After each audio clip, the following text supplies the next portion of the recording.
Aksi pencurian di salah satu rumah di Komplek Azhar, Kenten Laut Banyu Asin terekam kamera pengawas.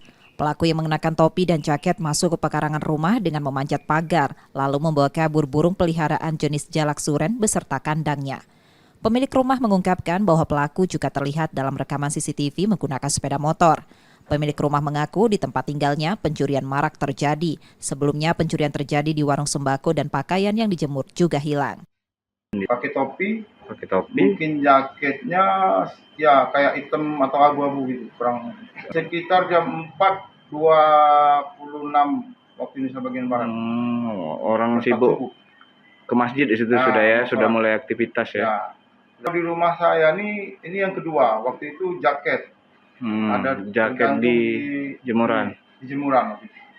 Peristiwa tersebut akan segera dilaporkan pada kepolisian setempat. Reski Oktora, Muklas Diferensial Kompas TV, Palembang, Sumatera Selatan.